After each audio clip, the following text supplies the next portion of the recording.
All right, it's late June 61, and we'll start off in Virginia. The situation currently stands as we're in pretty good control of Harper's Ferry. I am going to send a couple of batteries um, from Alexandria and then the U.S. Artillery and the engineers um, over, along with, let's see, where are these guys going? Oh, that's wrong.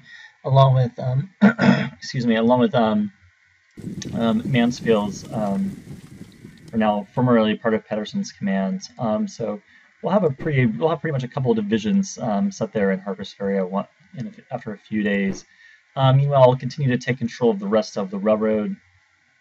As you can see, Floyd's force is beginning to have lower and lower supply. We're going to move the Second Ohio Volunteers forward to begin to take control of the railroad just to the west.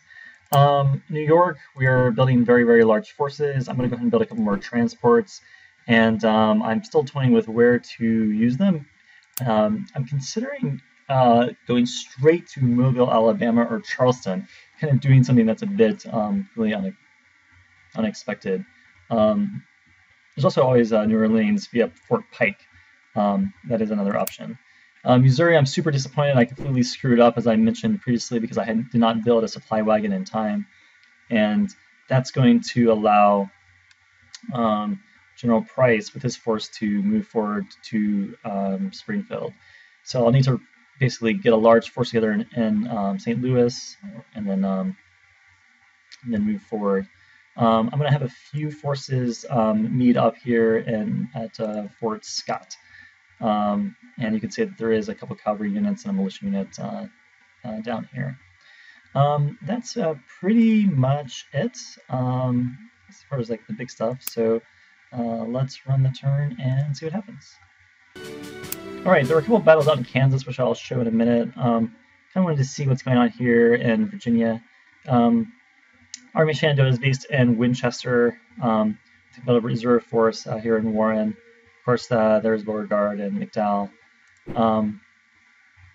And here's our new force in Harper's Ferry.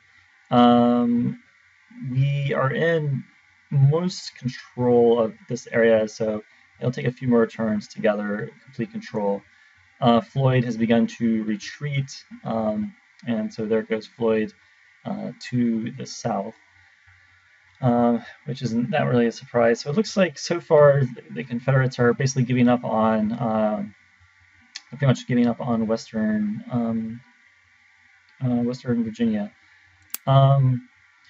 So there were a number of a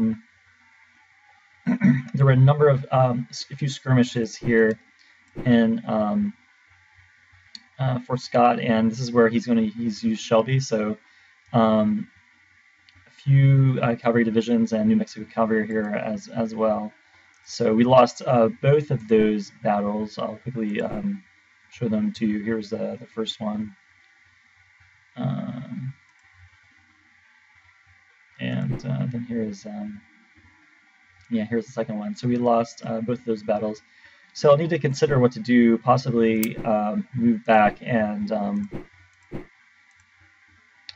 retreat to Lawrence, for example. That might be something to do.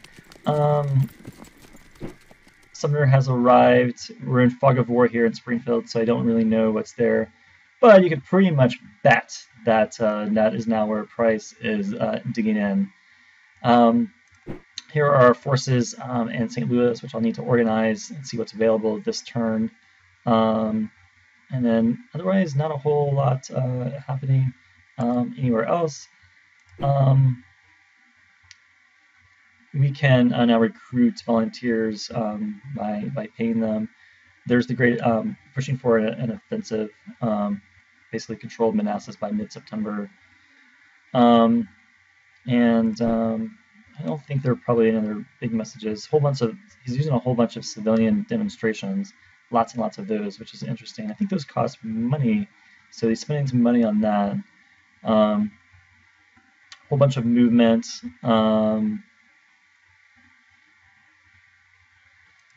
Oh, we did take Leesburg, so that's kind of good. There you go.